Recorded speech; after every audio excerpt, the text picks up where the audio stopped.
right, we're recording. What is going on, SolidWorks nerds? It's your host again, Brandon Adkins, joined by, of course, my co-host, Garrett Klein. What's up, Garrett? What's up? What's up? Who's this? Who's this? On my screen. I don't even know if you're above me. Oh man, he's down there. It's all switched around. It's all different. As you guys can probably see, we have a special guest with us today, our good buddy Adam Benson. How are you today? I'm doing well. I don't know about a special guest, but thanks for the invite. Happy to be here. Of course, man. Happy to have you. Yeah. Garrett, what are we talking about today? All right, today we're going to talk all about rendering. I was about to say routing. I had a routing call earlier today. I was not prepared for routing. Like, surprise! Surprise! One of these days, but not today. Yeah.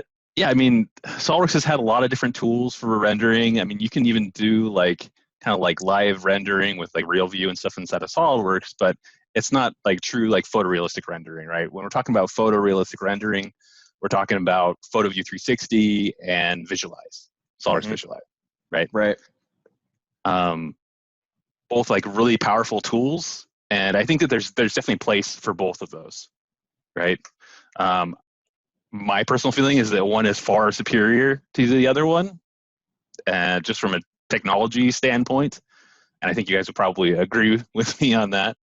But I think what we're going to do today is really show you, I think, why we feel that way, why like essentially Visualize we feel like is a lot better than PhotoView, and very underutilized from what I've seen. Yep.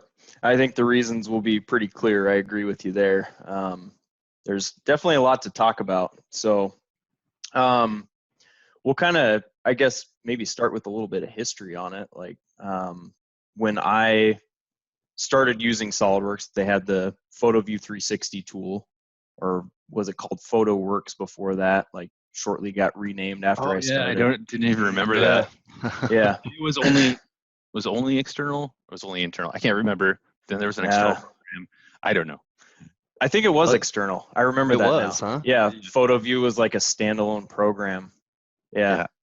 I totally forgot about that. Man, that's going way back. Yeah. Well, then they started integrating it in SolidWorks, and it became PhotoView 360. That's kind of where I started, at least trying a little bit of photo rendering. So at the time, it was great. Had a lot of fun with it, trying to make the models look as realistic as possible. Garrett, I don't know if you want to dive into it a little bit more, but that's kind of where I started on this photo rendering journey. Yeah, I mean, I was looking through some of my old files and stuff. I'm not even going to show them because they were so bad. My PhotoView stuff was so bad. And like a lot of that was honestly my skill. It's not that PhotoView is bad. PhotoView is a very capable software for sure, and has been for quite a while. But part of that was the learning curve behind it, and I think we might even talk about that a little bit later too. Yeah, you could go ahead, Adam. Oh, I was going to say, not to derail the conversation, but you guys remember when we did that contest and we had some customers submit some stuff from PhotoView? Yeah. There was some good renderings. I was really surprised at what PhotoView could actually do because, I was not good with it either. I wasn't to that level for sure. Some of the entries we had in that, I was really impressed. Like, you can make some decent stuff in PhotoView, but like Garrett said, it does take some work. There's some learning curve there.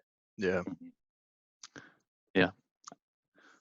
So I think one of the first things that we wanted to talk about was probably just in general the way that like maybe Visualize handles files. Adam, did you want to talk about that a little bit? Yeah, I can dive into that. I think, as it relates to PhotoView, PhotoView is, like I said, internal. So the thing with that is we're actually working with the CAD model, which can be bad. I mean, depending on actually who's doing the work, but typically we might have somebody from like marketing creating a lot of those renderings, or animations maybe, depending on what we're looking for. But yeah, if we don't have to use the CAD model, that's a plus, and so that could be bring it out. That could be kind of dangerous from like just a data management perspective, right? Like, because they would actually have to have write access to the CAD engineering data. Yeah, Right. absolutely. Yep. That throws a whole nother set of problems in there potentially. Yeah, if you guys are using data management, but yeah, visualize. I mean, you're creating your own project, which is what I really like. So we can work on that project and create all of our different camera views and basically do all the setup in there. Very similar to what we do with like SolidWorks Composer. Creating our tech pubs and stuff. And so, yeah, we don't have to worry about messing with that engineering data, which is awesome. And the other part of that too is we can be working in parallel, right? So marketing, because it's a separate application, we've got a separate license for it. We could be working in parallel with engineering, and it can actually be linked to the model too, right? So if they make a change to it, save those changes. I can actually see in Visualize, it'll pop up real time and let me know that there's been some changes to the model that I'm working with. So there's a direct link to it, which is really, really nice. Yeah, that's a pretty sweet thing when you think about it, because, back in the days of PhotoView, it was really kind of a tool that was meant for like a one-man shop type deal. You're the engineer and designer, but you've also got customers that you need to market to. It's great for that. When it sort of split off into this different direction, like with Visualize, now you've got a completely separate person that's doing that work. So like when we used to do PhotoView renderings, it would be back and forth all the time between us, the SolidWorks users, and people that wanted those renderings. Hey, can you change this? Can you tweak this? Right. If you're doing the rendering itself in its own environment, you have your flexibility there. So engineering is going to do what they do, and marketing is going to do what they do. Yeah, I can even remember working with marketing, and they're like, well, I want to tweak the color just like a little bit. And it's like, well, guys, I'm colorblind. I can't tell like which way you want me to do. Like, what? If you could just come over to my screen and like tell me when it's reached that, like, yeah. I've known you a long time, and I still forget that all the time. I was totally not laughing at you. I was definitely laughing with you on that, Garrett. Yeah. Yeah, I mean, the licensing thing, I think, is one of the big things, right? That it's a separate thing. Like you can still use PhotoView, and somebody else can still use this Visualize license, which is pretty awesome. Yeah, that's huge. Definitely a lot of value there. You do need to have a license on subscription, though, right? In order to use it. Yeah, pro or premium and on subscription. Yep. Yeah, that's a good point. So there's two different flavors of Visualize, right? You've got your standard version. Best way to think about it is it's just going to be still images, but still photorealistic. If you guys didn't know, that actually comes with your SolidWorks Professional and Premium licenses, like these guys said.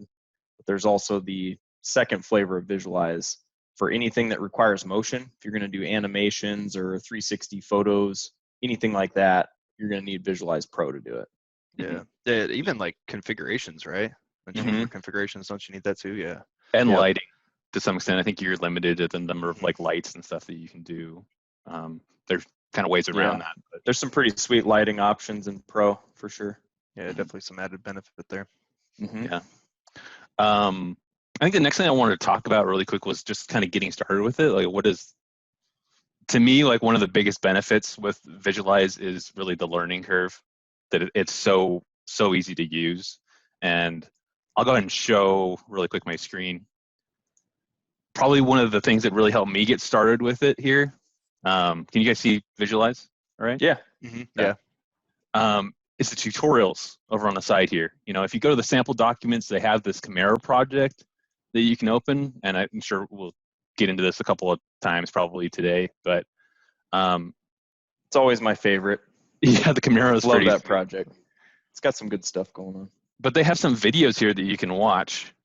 Right? These are just links to the videos, and you can go through and you can see like all the different aspects of how to use SolidWorks Visualize, how to kind of get started with it. Yeah, they got those on mysolidworks.com too. If you get in the training really? section there. Yeah, I don't know if the link takes you to that page, but yeah, you can find them on there too. So you kind of watch them in order if you want. Yeah. I think one of the other things that really helped me too when I was first learning how to use Visualize, let's see if I can do this because it's been a while since I've gotten here. I'll go ahead and get rid of my timeline really quick. You can switch to like a simplified view, right? There's like I think it used to be like the space bar. Yeah, it used to be space bar shortcut. I don't know if they changed that. easy mode. So at the top Yeah. here, you can go to View Easy Mode. And if you're just getting started and you want to get into renderings, it just takes you through really easily, like through the initial import, which is actually a really important step. That if you start with the normal version or whatever, like your assembly structure and stuff is different. You bringing in your appearances, how those are all linked together. There's some stuff to that when you're importing data, but you can just use the import options and it'll kind of walk you through that. Then you look at applying appearances, editing like the background, the scene, right? Getting the camera just right, and then actually doing the render. So it takes you through these 5 easy steps, and I mean, it is really, really easy. Yeah, So. for sure. Let's maybe pause on that for a moment. What was your guys' first experience like with Visualize? When you opened it up for the first time. I think because of my background, like with PhotoView, I was expecting it to behave maybe a little bit more like SolidWorks, and it was like when it first came out, right? It didn't have like the SolidWorks options for navigation and all of that, and there was a couple of little things. Gosh, Right, it didn't take long for them to implement that though, which was really Right. nice. Like we saw that as soon as the next release came out, it was like, oh man, this is like a brand new application. It was more responsive because I remember when we first got into it, I was a little hesitant to kind of play around in there just because it seemed pretty clunky. Yeah. A lot of that was probably me too, but Yeah, some of the controls and stuff was a little different to get used to, but within the 2017 and 2018 releases, it was pretty much like controlling SolidWorks once they implemented those options. yeah. For my experience, I was blown away the first time I actually imported a model and actually got it to render, how easy it actually was. Like I mentioned before that I had done quite a bit of stuff with PhotoView to try to make my models as real as possible. It wasn't even close with Visualize. Like the first time around, it worked. I had some appearances on there. I didn't really have to manipulate them, do a whole lot to it. I think it speaks really well to the technology that's there, the capability of that photorealistic rendering, and just the amount of leverage that you have with that is pretty sweet. Yeah, I think the ray tracing engine and stuff that it uses, like it's just miles ahead of like PhotoView 360 for sure. Yep. One of the other things I think too that probably people overlook with with Visualize. I'll go ahead and show my screen again here for you guys. I'll go ahead and close my project. You don't have to have like SolidWorks data. So like if you did have something like you wanted to showcase and then you also wanted to bring in like other data, right? You can actually, let me go ahead and switch like a rendered mode here. You can bring in like STL files, right? And like it doesn't have to be a SolidWorks file, right? It just makes it so much better to like for the marketing person or whoever to be able to get that stuff without having to ask the engineer, because they could just download it, right? I just downloaded this from like Thingiverse, right? And it was just super easy to bring it in. And then I love the detail on that one too. It looks really nice and Visualize. Yeah. Yeah, See all like, the little cracks and crevices and everything. Here's the, I just did a little turntable. Oh right, yeah. on it. Super, super easy. It took, I think, 30 minutes to render at 1080p on my machine. Like, That's not bad at all. Super, super fast. But yeah, I mean, what I wanted to really talk about there was just, you can bring in anything, right? Any STL file, any mesh file. Like Brandon, we were just talking about, a while back, I did a, what was it called? Like basically a scan of your face, photogrammetry, right? Oh yeah, yeah. And you could bring that in, right? Any mesh data you can bring in. It doesn't have to be a solid part. So Nice. We're gonna have to try that out one of these days. I think the appearances will probably be the biggest issue with that because it is a little bit different, but we'll see what we can come up with. That'd be fun. That Ghost Scan Spark. Yeah, there you go. Oh, there we go. Yeah. I wonder what the output format of that. It must be like PLY or something. Yeah, I'm Gotta not ask. sure on that. I have to ask, buddy. But yeah, I mean, just from the technology standpoint, and like how much quicker this renders too is just insane, right? Like Very impressive stuff. Mhm. Yeah, and like you were saying, the rendering engine behind this originally was based on NVIDIA's iRay technology, and that actually kind of carries over into something that I want to show you guys here too. Let's see. Here we go. You guys can see my desktop there. Not quite. It says that you started. How about now? I was just about to say how far technology is advanced too. And then it's broken. Yeah, you might have to stop sharing, Brandon. Oh, there you go. There it See? is. Yeah. Okay. Sometimes it takes a minute. If you guys actually go to the NVIDIA website, there's a developer section where you can get some additional materials for SOLIDWORKS Visualize, and really these work with pretty much any rendering program as far as I'm aware that can leverage these material types. But we have what's called a material definition language. So NVIDIA has some of these more complex material types, and you can see a lot of them here have textures and different shiny appearances and roughness. It really adds a lot of that realism to the models that you're working on. You can just come in right here and download all this stuff, add to your library. It's a pretty slick option. We did that for a few presentations years ago when they started incorporating the MDL materials. I remember, I think the coolest one that I saw that was somebody applied one to show like 3D printed layers, right? And that actually looked really good. Yeah. So there's tons of stuff out there that you can take advantage of and makes it even more fun to create some of these renderings. Yeah, I think you can do that for lighting too, can't you? Mm-hmm. Go out there and it's a pretty standard format. Yep, exactly. For that. Yeah, I think the next thing that I kind of want to talk about here too, guys, like, is just animation, right? So we are talking primarily about Visualize Pro here, but the animation is just so easy. So if I were to like go over inside of SolidWorks, I had a motion study here that that I ran. Right, this is just from the assembly modeling class where they show us how to use a mate controller, right? And we can use that to actually automatically do like animations. The mate controller just control different mates and stuff. But after you've solved a motion study inside of SolidWorks, you have the option to render it. And if you're using PhotoView 360, you have PhotoView turned on, you can do a video rendering of that. And I've got a couple of videos here to show you. So, man, I'll admit, I forget about the mate controller all the time. We should do a segment on that.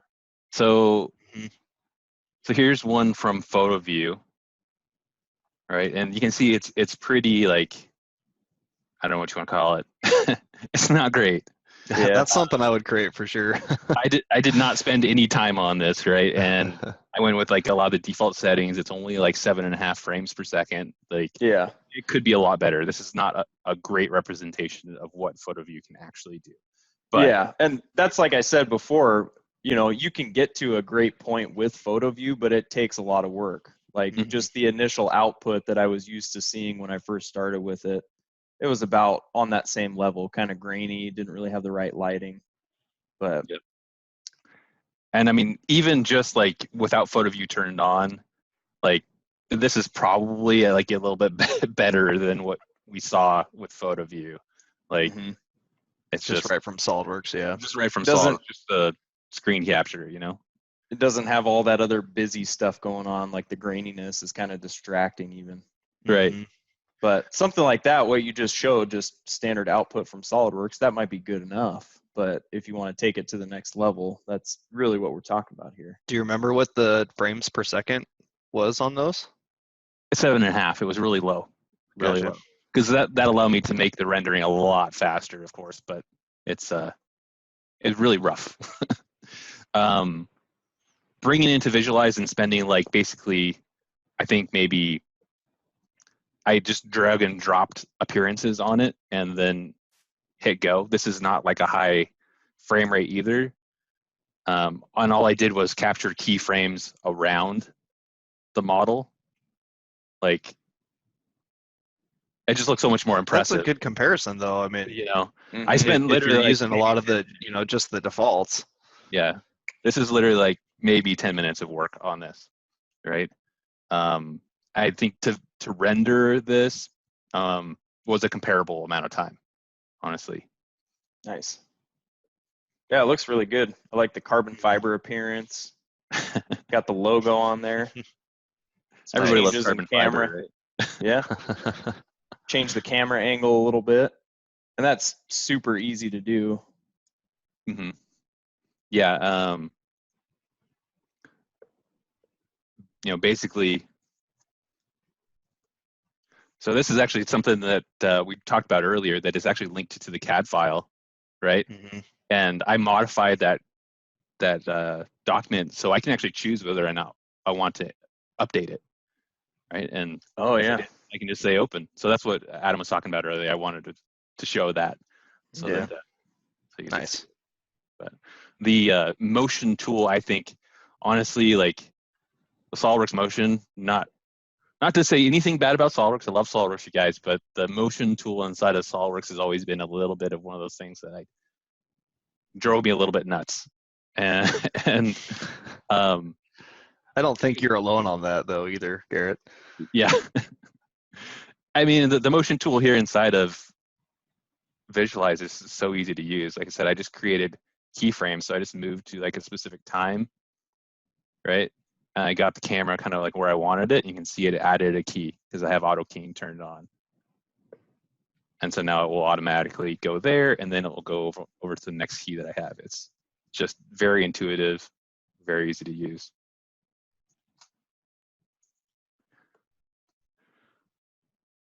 All right, let's see here. Go ahead and close that. What's the next thing that we were going to talk about here, guys? Let's see, you got the animation covered. There's also some cool stuff that they did with physics that comes into the animation part of that too. Mm-hmm. Shaking? You got some shaking? Yeah, you can do some shake action or like impact. There's a few different ways you can use it that are pretty sweet. We'll pop over and look at that real quick. You guys got me? Mm-hmm. Yep. We'll come back to that favorite project of ours.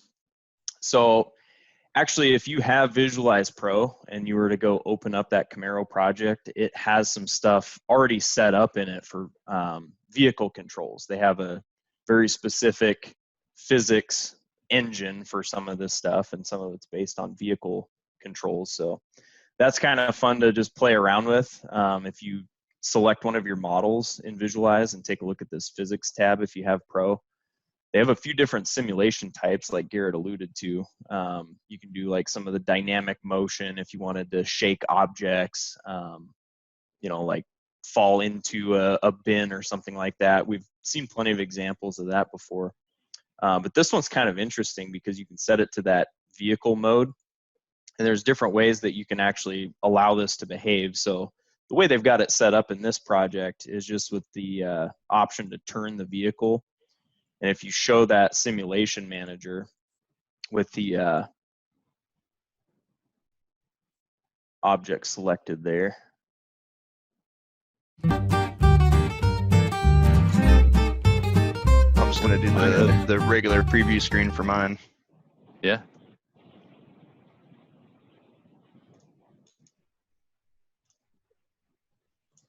That's what happens when you go to show something, right? It's always going to right? Never works the way that you want it to. Yeah, I thought yours was like most of the way there, but yeah, we should be able to just this would be default out of the box, install Visualize, and you can open this up. And this is why I love this model, is it's just got a lot of different cool features that they've added to this and some good examples, but all I have to do is hit the play button there. We can see that thing take off. All right, spin around. Spin some donuts in the parking lot. Right. And you should be able to like hit stop and record, and you should be able to use your arrow key, or WASD on your keyboard to control it. Right? Mm-hmm. Yep. Yeah, if you were to pick that model and change the physics properties to controller, you can control it that way. Oh, yeah. Whoops. Let me stop it. Yep. So you guys have played around with this more than I have. Then you should be able to use your keys. Did you hit play or did you hit record? Oh, I hit play. But Okay, yeah, you can. You're good. Yep. We can still do it. The thing that was kind of fun to play around with this too is that vehicle has like different mass properties and stuff that you apply to it. So you can set it to like presets of a small SUV or a sports car. There's like custom settings. But like when Adam hit the button to go forward, it took a little while before the car started going, right? So you can make the car super light so it just jumps right off the starting line. It's kind of fun to mess around with, but That's how I enter my garage too, just so you guys know. there you go. Just move out of frame and you're in the garage. Oh, good stuff. Yeah, that's fun. The vehicle simulation is a fun one. You can also, like I was saying before, make some of these objects interact with each other. So if you wanted to like drop objects on top of it or take the car off a jump or whatever you want to do, you can totally do that. So some fun things to play around with. What else can we do with animations? I know there's something I'm missing probably. I I think you can like section the model too, right? Mm-hmm. Like that's another feature of it. Yeah, I remember, what was that, like a couple years after they introduced it, there was some transparency and section view options for animations that came out. Mm-hmm. Some good stuff. You got to show internals. There's also like, the arm or whatever it was, right? The Yeah. I think they showed like exploding it. So there's a pretty quick workflow for that, you know, in SOLIDWORKS. Explode it out, and then you can quickly animate that inside of Visualize, which was a nice automation step that they added there. Yeah. I think one of my favorite things, let me get back here, get rid of the Camaro, is like what I did with the Ender 3 model here, right? Like you can do video textures or video decals. So like if you had a screen like this, right? We could just play through this a little bit.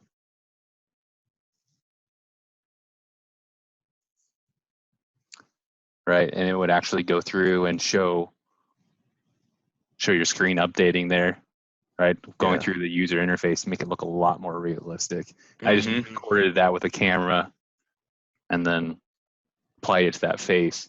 And it's really easy to do that too. Wait, so that's a recording from your machine?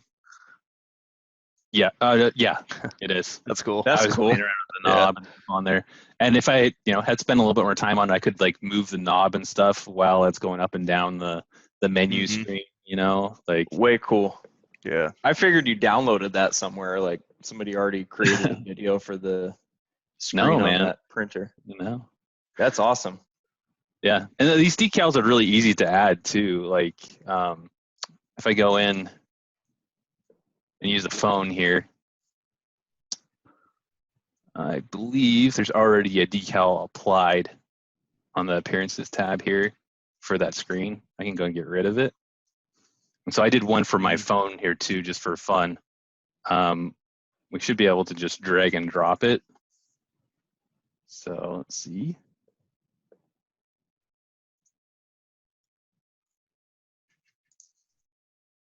I've got a recording here. Oops.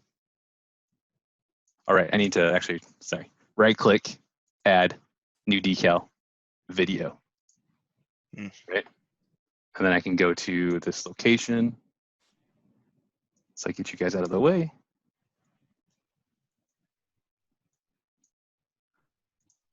There it is. That's good to know. I don't even think I've tried that yet since I implemented it. And then you're like, well, what happened to it? So it's over here on the side. All I need to do is drag and drop it, and it will let you scale it and move it.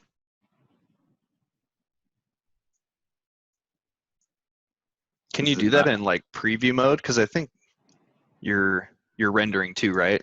Yeah. Does it let you do it in preview mode? Do you know? You know, I'm not sure. But should be able to go back to the beginning here, and I'm sure I could apply the decal in preview mode. But then just curious if it like actually played the video in that. I don't think it plays the video until I've actually like rendered it. I think I was running into some. There we go. If I move it like manually, I can see it kind of update. Gotcha. That might be an easier way to place it too, though. Yeah, but it's pretty cool. It just makes things like look so much more realistic if you have those video decals on there too. So like, if you do have an like a user interface, like it's so cool showing those interactions. You could actually just make a whole iPhone commercial with just a rendering. That's pretty nice, man. I haven't played around a whole lot with that, but I do like the video decals just for, you know, some extra story to what you're trying to render. It's not just a model sitting there anymore. You know? Yeah, it's definitely more believable for sure. Yeah. Very cool. Anything else you guys want to cover today? I think we've pretty much touched on a lot of it.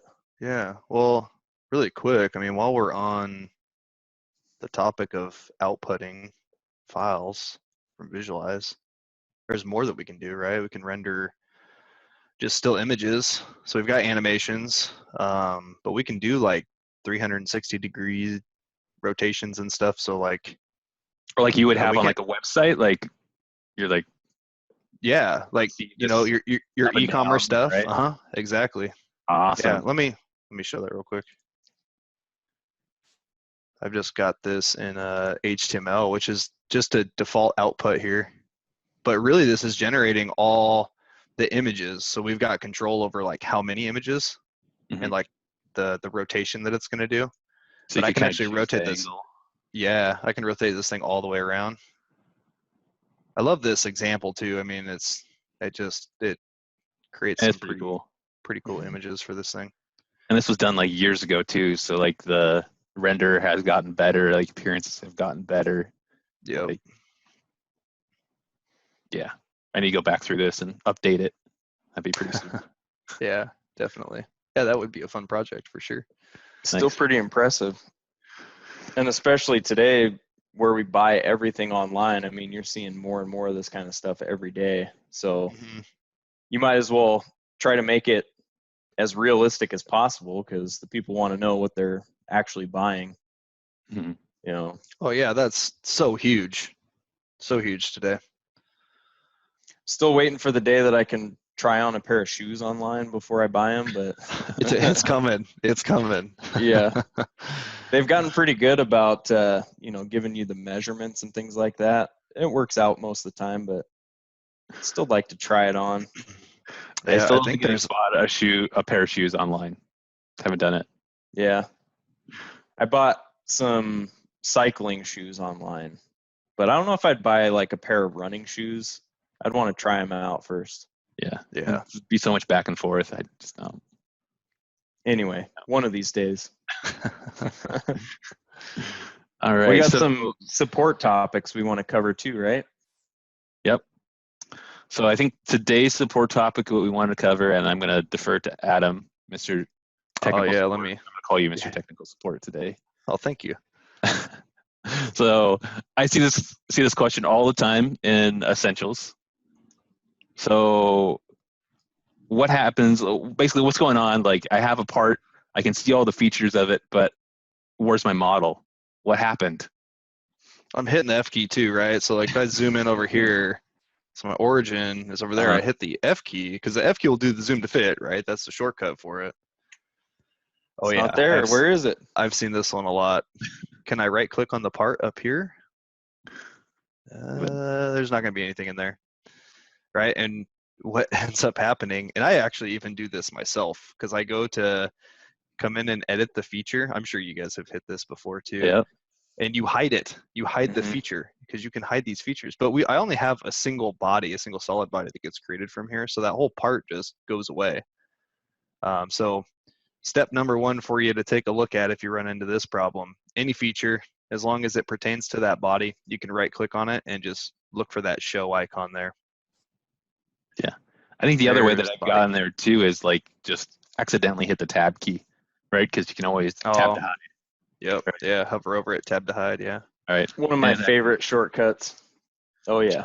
shift tab and bring it back. And hmm yeah. Control nice. shift tab, show everything. Click it to bring it back. Like that I one don't too. think I've ever gotten the hang of the control shift tab. When it comes to 3-key combinations, I'm just like, nope. That's just one That is too a many. weird one. That is a weird one. I've run into a couple situations where it's handy though, like for multi-body parts where you've just got tons and tons of bodies. I just went through and picked a couple that I wanted to bring back, so it's nice for stuff like that. But Mhm. I usually go to the show hidden components or show hidden bodies option in that scenario, you know. Mm-hmm. Yeah, that's an easy one too. Cool. So I think that's about it for rendering. I'd love to hear what other people like think about PhotoView or visualize what their experiences are for sure. This is just for us what we've seen. I mean, Brandon and I have been doing SolidWorks since before PhotoView. So yeah, really interested to know what you guys think. What are we going to cover next time, Brandon? What's the plan? next time, I think we'll get into some import and export options. We always get a lot of questions about that, so Nice. be fun to show a few things and talk about different ways to import, like 3D interconnect and what you should look out for. So be sure to join us for the next episode. We'll talk to a little bit about how to get the models working right the first time around, and hopefully work with some of those exported bodies that came from wherever. Who knows? Nice. All right. It's been real, guys. Thanks for having me on, guys. That was fun. Thanks for coming in. Anytime. Great. All right. Later, guys. See you guys. See ya.